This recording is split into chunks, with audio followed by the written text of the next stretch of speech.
متن سرمدن ابدا۔ عزیزان گرامی وقار، نبی کریم صلی اللہ تعالی علیہ وسلم کو اللہ تبارک و تعالی نے مبعوث فرمایا وہ عظیم دین دے کر کے جس کے اندر ساری چیزیں موجود ہیں۔ قرآن میں اللہ فرماتا ہے وَلَا رَطَبٍ وَلَا يَابِسٍ إِلَّا فِي كِتَابٍ مُبِينٍ، خشکی کی کوئی چیز یا تری کی کوئی چیز ایسی نہیں ہے جو قرآن میں بیان نہ کی گئی ہو۔ کمپلیٹ دین جس کو کہا جائے وہ صرف اور صرف اسلام ہے، اور قرآن پاک کمپلیٹ کتاب جس کے بارے میں شروعات میں ہی اللہ نے فرمایا ذالک الکتاب لا ریب فیہ، یہ وہ کتاب ہے جس میں شک کی گنجائش ہی نہیں۔ اور بہترین لا جس کو کہا جائے قانون وہ قرآن پاک ہے۔ وجہ یہ ہے کہ دنیا کا جتنا بھی ٹیلنٹڈ آدمی ہو، ذہین آدمی ہو، ہے تو انسان، بہت ہی اعلیٰ دماغ کا آدمی بھی ہو، جب وہ قانون بنائے گا تو اس کا ذہن جتنی دیر تک چلتا ہے، جتنی دور تک چلتا ہے، اس حساب سے بنائے گا، اس کے زمانے کے حالات دیکھ کر کے بنائے گا۔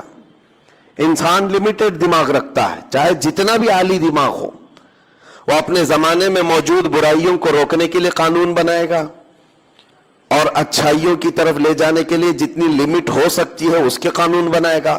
لیکن اس انسان کو یہ نہیں معلوم کہ اگلے سالوں میں ہونے والا کیا ہے، اگلے سالوں میں کون سی برائیاں آنے والی ہیں، یہ اس کے دماغ میں نہیں ہے۔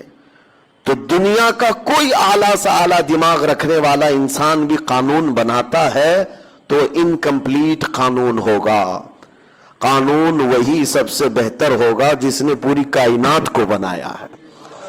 اس رحمان کو یہ اچھی خبر ہے کہ کل کیا ہونے والا ہے، قیامت تک کیا ہونا ہے، اور اس کے علاوہ انسان کی باریکیاں، اس کی ضروریات ایسی ہے کہ اس کا بنانے والا ہی بہتر جانتا ہے اس کے لیے کون سی چیز نفع بخش ہے، کون سی چیز نقصان دہ۔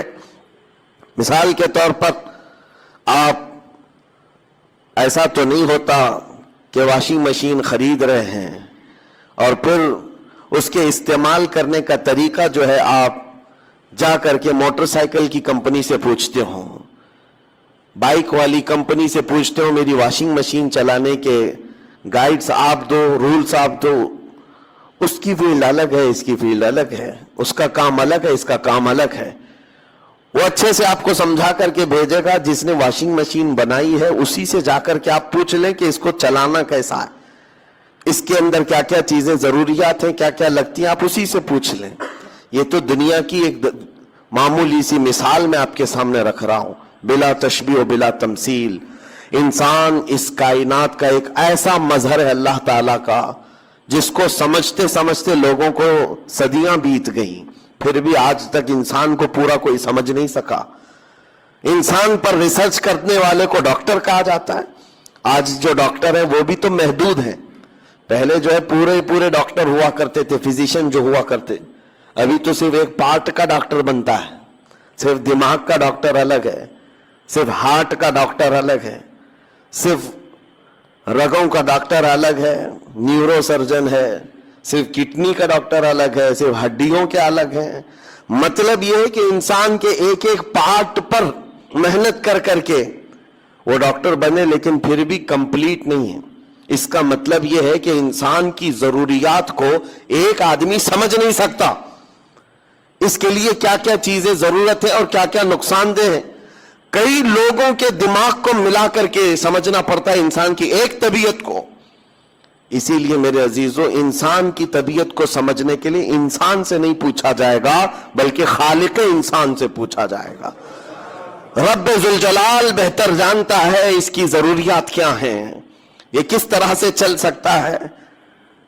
اسی لیے میں نے کہا ہے کہ قرآن پاک ایک کمپلیٹ کتاب ہے اور دین اسلام ایک کمپلیٹ دین ہے، اس لیے کہ یہ اس کا ہے جس نے خود انسان کو پیدا کیا، انسان کو پیدا کیا ہے۔ اور اللہ رب العزت پوری کائنات کی تخلیق اور پورے انسانوں کی تخلیق وہ فرمایا ہے تو بہتر جانتا ہے اس کو کون سی چیز اچھی ہے۔ اب میں آپ کے سامنے رکھتا ہوں قرآن کیا کہتا ہے۔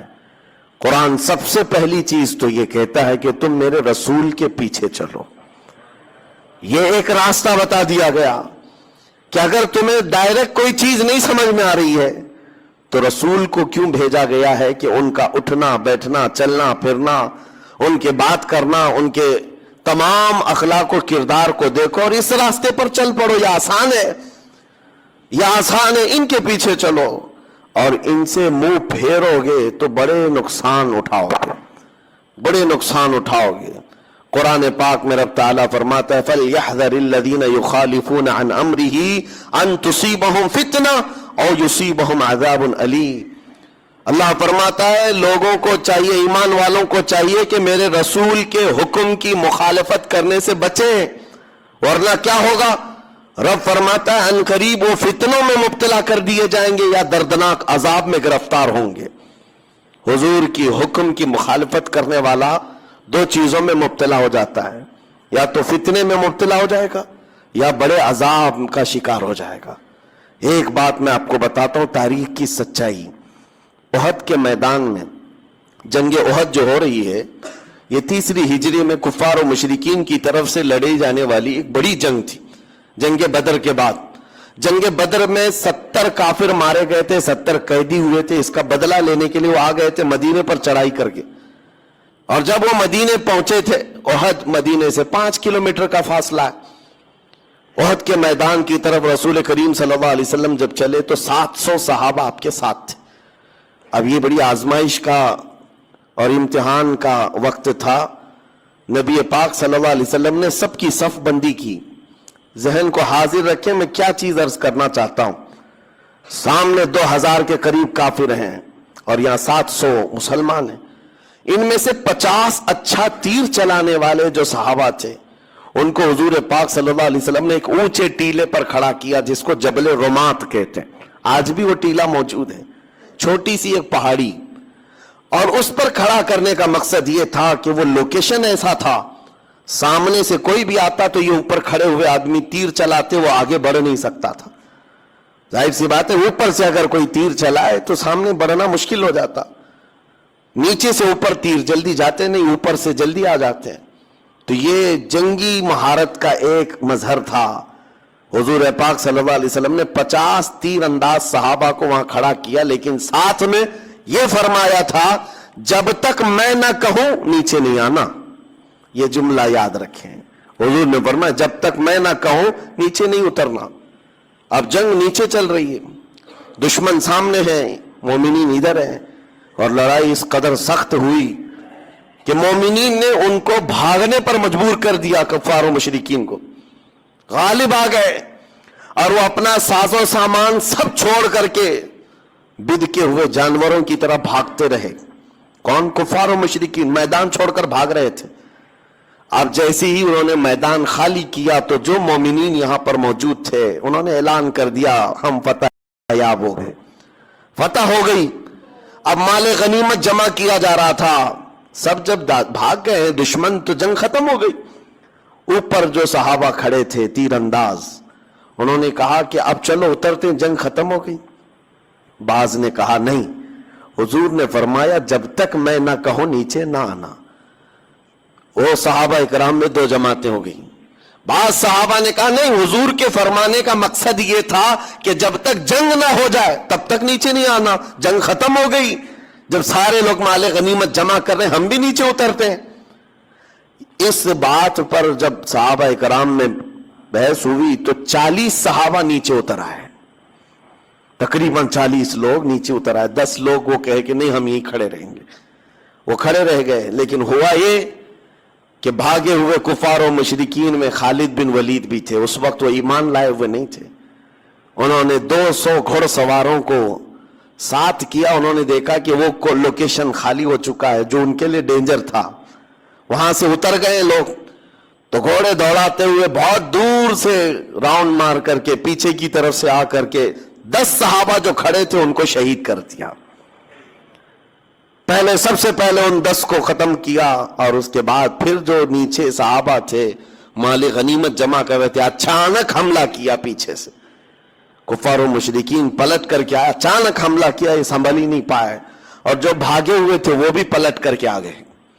ادھر پیچھے سے بھی آگے سے بھی اس طرح سے پس گئے کہ اسی جنگ کے اندر 70 صحابہ کی شہادت ہوئی، جس میں بڑے بڑے صحابہ تھے، بڑے بڑے صحابہ، اور بہت عظیم تاریخ ہے یہ جنگ احد کی. اس کو بیان کرو تو رونگٹے کانپ جاتے ہیں. یہی وہ جنگ ہے جس میں حضرت امیر حمزہ کا سینہ چاک کر کے کلیجہ نکال کر چبایا گیا تھا.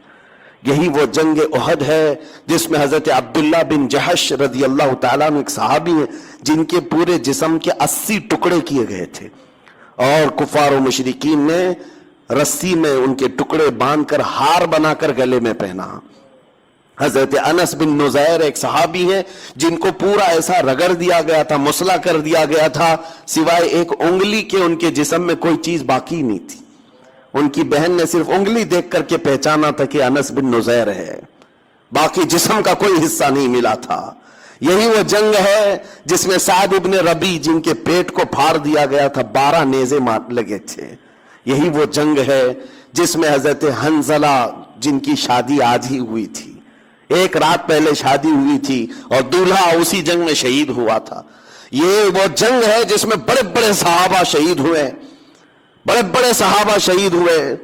لیکن سب سے بڑی بات تو یہ ہے کہ یہاں تک کفار و مشرکین کے ہاتھ پہنچ گئے کہ نبی پاک صلی اللہ علیہ وسلم کے قریب آ گئے. ایک ظالم نے لوہے کی ٹوپی جو جنگوں میں پہنی جاتی تھی وہ اٹھا کر حضور کے چہرے پر مارا، جس کی وجہ سے حضور پاک صلی اللہ علیہ وسلم کے رخسار، آپ کے گالوں سے ایک تانت لوہے کے اندر چلی گئی، اور حضور کے 2 دانت مبارک وہاں شہید ہوئے تھے. اور وہ تانت ایسے اندر چلی گئی تھی کہ نکالنا مشکل تھا، لوہے کی، جس کو حضرت ابو عبیدہ بن جراح رضی اللہ تعالیٰ عنہ نے اپنے دانتوں سے پکڑ کر کے کھینچا تھا حضور کے اس رخسار پر چبھی ہوئی تانت کو، اور جس کی وجہ سے حضور کے 2 دانت مبارک اس میں شہید ہوئے. یہ وہ جنگ ہے جس میں بڑا نقصان ہوا، 70 صحابہ، وہ بھی بڑے بڑے صحابہ شہید ہو گئے. کہنا کیا چاہ رہا ہوں میں کس لیے یہ جنگ احد کا ذکر کر رہا ہوں پتہ ہے آپ کو؟ بتاتا ہوں. اتنا بھاری جو نقصان ہوا، اس کے اسباب کیا تھے؟ ظاہر سی بات ہے جب جنگ میں خسارہ ہو تو نقصان اور خسارے کا سبب ڈھونڈنا ضروری ہے. تو مفسرین فرماتے ہیں حضور پاک صلی اللہ تعالی علیہ وسلم کی وہ ایک بات جو حضور نے فرمایا تھا جب تک میں نہ کہوں نیچے نہ آنا، صحابہ کرام نے اس بات کو ترک کیا، جس کی وجہ سے 70 صحابہ کی جانیں گئی. لیکن یہ بات بھی میں بتاؤں، وہ صحابہ جو نیچے اتر آئے وہ ایسے نہیں ہے کہ حضور کی نافرمانی کرنے کی نیت سے آئے تھے. ان کے ذہن و دماغ میں یہ نہیں تھا کہ حضور نے جو کہا ہے وہ ہلکے میں لے لینا ہے، نہیں، وہ ان کی اجتہادی خطا تھی. انہوں نے یہ سوچا کہ حضور نے جو فرمایا وہ جنگ ختم ہونے تک کے لیے فرمایا ہے، جنگ ختم ہو گئی، ہم اتر آئے ہیں. لیکن اس ایک خطا کی بنیاد پر اتنا بڑا نقصان، اسی لیے مفسرین فرماتے ہیں قرآن کی وہ آیت پڑھو، رب نے فرمایا میرے رسول کے حکم کی مخالفت کرنے سے بچو، ورنہ فتنے میں مبتلا ہو جاؤ گے یا دردناک عذاب میں گرفتار ہو جاؤ. وہ تو صحابہ تھے، عظیم صحابہ تھے، جنہوں نے جان بوجھ کر کے کبھی رسول کی مخالفت کرنے کا سوچا ہی نہیں، پھر بھی نقصان اٹھائے.